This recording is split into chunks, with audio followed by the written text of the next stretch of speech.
नमस्कार दोस्तों, हमारे ऑनलाइन मैथ्स अड्डा चैनल पर आपका स्वागत है। दोस्तों यहाँ पे आप देखेंगे लिखा है प्राकृत संख्या, पूर्ण संख्याएं, पूर्णांक संख्याएं, सम संख्याएं, विषम संख्याएं, ऐसे ही और भी बहुत सारे संख्याएं होते हैं। तो आपका बहुत ही कंफ्यूजन होता है कि ये सब संख्याएं बार बार कोई भी क्वेश्चन सोल्व करते हैं या कहीं पर भी पढ़ते हैं तो वहां पर रहता है कि इतना से विभाजित हो जाएगा, ये अभाज्य संख्या है, ये भाज्य संख्या है, ये पूर्ण है, ये सम है। आखिर ये सब होता क्या है? आप बचपन से यदि पढ़ाई करते हैं तो रटते आ रहे होंगे कि भाज्य संख्या का ये डेफिनेशन होता है, अभाज्य संख्या का ये डेफिनेशन होता है, फिर आप भूल जाते होंगे। बिल्कुल आसान तरीके से दोस्तों इस क्लास में मैं इस क्लास को यदि आप देख लेते हैं तो मैं आपको गारंटी देता हूं कि आपको अभी याद हो जाएगा। इतना आसान समझिए कि कुछ भी नहीं है। यहाँ पे देखिए, ये जो प्राकृत संख्या है इसको हम लोग नेचुरल नंबर भी बोलते हैं। क्या बोलते हैं? इसको हम लोग बोलते हैं नेचुरल नंबर। यदि कोई सीबीएसई का स्टूडेंट है तो वो आराम से इसको समझेंगे, खूब ध्यान से। बिहार बोर्ड वाले हो, सीबीएसई वाले हो, किसी भी बोर्ड का हो, फैक्ट को समझना है कि आखिर होता क्या है, ठीक ना। तो देखिए, ये जो प्राकृत संख्या है इसका डेफिनेशन कुछ भी नहीं है। हाँ दोस्तों, कुछ नहीं है। जो हम लोग गिनती गिनते हैं ना, 1 2 3 4 5, बस वही प्राकृत संख्या है। यानी कह सकते हैं आपकी गिनती की संख्याओं को हम लोग क्या कहेंगे? प्राकृत संख्या कहेंगे। कुछ इसमें रटना नहीं है। यदि आपसे कोई भी पूछता है कि प्राकृत संख्या क्या है, आप उसको एक बार में बता देंगे गिनती के संख्या को प्राकृत संख्या कहते हैं। तो गिनती क्या है? गिनती हम लोग कैसे गिनते हैं? 1 से स्टार्ट करते हैं, 1 2 3 4 5 6 7, ऐसे हम लोग गिनते हैं ना। तो इसका क्या है? अंत नहीं है, यह अनंत है, इनफाइनाइट है। देख रहे हैं ना, इनफाइनाइट है, इसका लास्ट नहीं है। तो क्या आप बोल सकते हैं कि गिनती के संख्या को प्राकृत संख्या कहते हैं, ठीक है। देखिए, पहला डेफिनेशन आपको अभी याद हो गया होगा, देखते ही याद हो गया होगा, ठीक है। दूसरी संख्या क्या है? दूसरी है पूर्ण संख्या, जिसको हम लोग होल नंबर बोलते हैं। क्या बोलते हैं? होल नंबर बोलते हैं, होल नंबर, ठीक है ना, पूर्ण संख्या। तो पूर्ण संख्या क्या है? ठीक है, पूर्ण संख्या, अब जो गिनती हम लोग गिनते हैं 1 से स्टार्ट करते हैं, ठीक है, 1 2 3 4 ऐसे हम लोग गिनते हैं। जब उसके पहले जैसे 0 आप लगा दीजिएगा तो पूर्ण हो गया। यानी गिनती की संख्या जिसके पहले क्या हो? 0 हो। कुछ याद करने वाला है इसमें? कुछ भी नहीं है। गिनती की संख्या यानी नेचुरल नंबर जिसके पहले क्या हो? 0 हो। जिसके पहले क्या हो? 0 हो। तो यहाँ पे देखिए, गिनती की संख्या के पहले 0 जब लगा देंगे तो वो हो जाएगा पूर्ण संख्या। क्या हो जाएगा? पूर्ण संख्या। यह 0 जब नहीं लगा था तो प्राकृत था, जैसे ही इसके पहले हम लोग 0 लगा दिए पूर्ण हो गया। तो पूर्ण संख्या क्या आप बोलेंगे? कि जो 0 से स्टार्ट हो। ऐसे भी बोल सकते हैं कि गिनती की संख्या जो 0 से शुरू हो। गिनती की संख्या जो 0 से शुरू हो उसको हम लोग बोलेंगे पूर्ण संख्या, ठीक है। यहाँ पे आप नंबर भी देख लेंगे, 0 1 2, इसी प्रकार के 3 4 5 6, जितना काउंट करते चले जाइए अनंत तक चले जाइए, उसका अंत नहीं है। इसके बाद देखिए, अगला है दोस्तों पूर्णांक संख्या। क्या है? पूर्णांक संख्या। तो ये पूर्णांक संख्या क्या होता है? ये भी बहुत आसान है दोस्तों। देखिए, जो हम लोग पूर्ण संख्या अभी पढ़े कि 0 से स्टार्ट हो, बस। तो 0 से, अच्छा, जो हम लोग अब तक प्राकृत संख्या और पूर्ण संख्या जो हम लोग पढ़े हैं वो क्या था? गिनती की संख्या था, ठीक है। तो वो प्लस में था। क्या था? प्लस में था।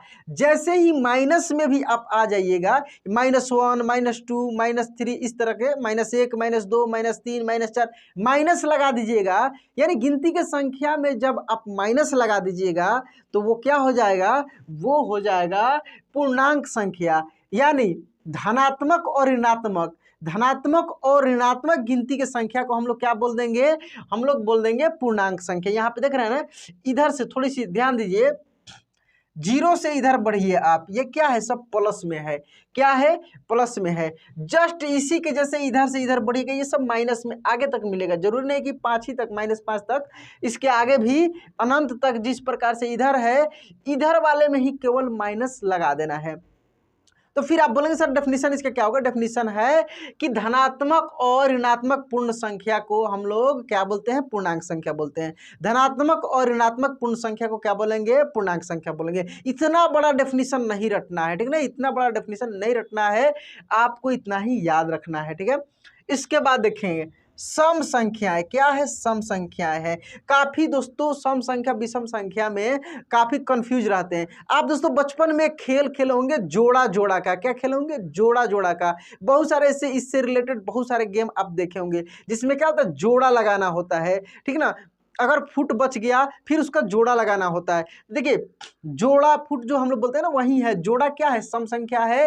और जिसका जोड़ा नहीं लगे, जिसका पेयर नहीं लगे, वो क्या हो जाएगा, विषम संख्या होगा। आप अपने पैर में जो जूते पहनते हैं कितने एक जोड़े होते हैं, बोलते हैं ना एक जोड़े जूते, एक जोड़े ग्लोव्स, तो क्या है, सब सम है। और जैसे ही एक ज़्यादा हो जाएगा या एक उसमें से हट जाएगा तो क्या हो जाएगा, विषम हो जाएगा। एक बात बताइए, यदि आपका एक जूता खो जाए तो एक पहनेंगे, नहीं पहनेंगे, क्योंकि वो जोड़े में आता है। तो जोड़ा समझ रहे हैं ना, जोड़ा का मतलब है कि जो दो से कट जाए। किससे कट जाए, दो से कट जाए, दो से जिसमें भाग लग जाए उसको हम लोग क्या बोलेंगे, जोड़ा बोलेंगे। इसको क्या बोलेंगे, सम संख्या बोलेंगे। उसको क्या बोलेंगे, देखिए सम संख्या जिसमें दो से भाग लग जाए।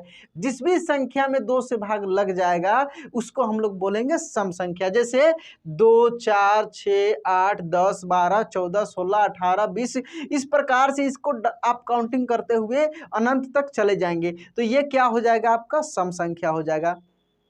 सम संख्या को दूसरे शब्दों में क्या बोल सकते हैं, जिसका जोड़ा लगे। जिसका क्या लगे, जोड़ा लगे। मान लीजिए कि ये 6 लिखा है, कैसे पता करेंगे सम संख्या। मान लीजिए आपके पास 6 ठो बॉल है, ठीक है ना। खूब ध्यान से देखिए, कितना बॉल है आपके पास, 6 बॉल है। जोड़ा लगा कर देखिए तो इसका जोड़ा लगता है, जोड़ा लग जा रहा है दोस्तों। तो जिसका भी जोड़ा लग जाए, जिसमें से एक भी नहीं बचे, उसको बोलेंगे सम संख्या। क्या बोलेंगे, सम संख्या बोलेंगे। कोई भी संख्या लेकर देख लीजिए, 10 को लेकर देख लीजिए, 10 ठो हम लोग गोला बनाते हैं, 6, 7, 8, 9, 10, ठीक है। जोड़ा लगा के देखिए, सबका जोड़ा लग जाएगा, सबका जोड़ा लग जाएगा, एक भी नहीं बचेगा। तो ये क्या हुआ, ये हुआ आपका सम संख्या। विषम संख्या क्या होता है, जिसका जोड़ा नहीं लगे, जिसका जोड़ा नहीं लगे, जिसमें से एक ना एक बच जाए, उसको हम लोग बोलेंगे विषम संख्या। विषम संख्या, ठीक ना। तो विषम संख्या क्या होता है, 3, 5, 7, 9, 11, यह भी अनंत तक होता है। तो कैसे हम लोग पता करेंगे विषम है, हम लोग यहाँ पे समझते हैं। देखिए जैसे मान लीजिए कि ये 3 है, अब 3 ठो यहाँ पे हम गोला खींचे, अब 2 का तो जोड़ा लग गया, जोड़ा हमेशा 2 के में होता है, एक बच जा रहा है ना। किसी भी संख्या को लेकर देख लीजिए, 5 ले लीजिए, ये 5 ले लीजिए, 5 ठो गोला हम बना देते हैं, ठीक है। अब इसमें से इसका भी जोड़ा हो गया, इसका भी, देखिए एक बच जाएगा, हर हाल में इसमें एक बच जाएगा। इसको हम लोग बोलेंगे विषम संख्या, यानी 2 से भाग इसमें नहीं लगेगा, 2 से भाग देने पर हमेशा एक बच जाएगा। क्या होगा, 2 से भाग देने पर हमेशा एक बच जाएगा, इसको हम लोग बोलेंगे विषम संख्या। देखिए दोस्तों कितना आसान है। तो हम लोग क्या पढ़े, प्राकृत संख्या, गिनती के संख्या को प्राकृत संख्या कहेंगे। गिनती के संख्या के पहले 0 लगा देंगे, वो हो जाएगा पूर्ण संख्या। धनात्मक और ऋणात्मक पूर्ण संख्या को क्या बोलेंगे, पूर्णांक बोलेंगे। धनात्मक और ऋणात्मक पूर्ण संख्या क्या बोलेंगे, पूर्णांक बोलेंगे। पूर्ण संख्या को, क्योंकि 0 शामिल इसमें करना है, 0 शामिल इसमें करना है, ठीक है। सम संख्या क्या है, जिसमें 2 से भाग लग जाए, या आप बोल सकते हैं जिसका जोड़ा लग जाए। क्या लग जाए, जिसका जोड़ा लग जाए वो हो जाएगा सम संख्या। जिसका जोड़ा नहीं लगे वो हो जाएगा विषम संख्या। अब यहाँ पे सोल्व करके हम लोग देखेंगे कि आखिर क्या होता है, प्रैक्टिकली यहाँ पे करके देखेंगे। अब यहाँ पे थोड़ी सी एक चीज को हम लोग समझ लेते हैं और अच्छे से, सम संख्या विषम संख्या जो हम लोग पढ़े हैं, सम और विषम, खूब ध्यान से देखिए। जो हम लोग गिनती के संख्या लिखते हैं, 1, 2, 3, 4, 5, 6, 7, 8, ऐसे आगे तक लिखते हैं, ठीक है। एक चीज देखिए खूब ध्यान से, एक को छोड़कर, खूब ध्यान से देखिए, एक को छोड़कर दूसरा जो है क्या हो रहा है, एक को छोड़कर क्या हो रहा है, विषम संख्या हो रहा है। क्या हो रहा है, विषम संख्या हो रहा है। फिर इसी तरीके से देखिए ये क्या हो रहा है, सम संख्या हो रहा है, सम संख्या हो रहा है। तो इस प्रकार से आप दिमाग में ऐसे भी रख सकते हैं, ठीक ना। 2, 4, 6 देख रहे हैं ना, एक एक का अंतराल करके क्या है, सम है, और एक एक का अंतराल करके क्या है, विषम है। तो इस टाइप से भी आप आसानी से इसको देख सकते हैं। अब इसके अगले क्लास में मैं पढ़ाऊंगा आपको भाज्य, अभाज्य, परिमेय में, ये सब परिमेय संख्या और भाज्य संख्या। अब इसके अगले क्लास में मैं आपको भाज्य संख्या, अभाज्य संख्या, पूर्ण संख्या, परिमेय संख्या, ये सब चीज़ मैं पढ़ा दूंगा जो बाकी है। तो दोस्तों आज ये क्लास कैसा लगा प्लीज़ कमेंट बॉक्स में लिखकर बताइएगा। चैनल को सब्सक्राइब नहीं किए तो अभी कर लीजिए दोस्तों, देर किस बात की है, क्योंकि यहाँ पे बिल्कुल फ्री में मिलता है आपको सब कुछ। तो दोस्तों देर किस बात की है, क्योंकि यहाँ पे सब कुछ आपको बिल्कुल फ्री में मिलता है, एक भी पैसा पे नहीं करना है। बस अब तक करना क्या है, चैनल सब्सक्राइब करने के बाद घंटी बजा लीजिएगा, ताकि आपको समय समय से वीडियो मिलते रहे। चलिए दोस्तों, मिलते हैं दूसरे वीडियो में। जय हिंद।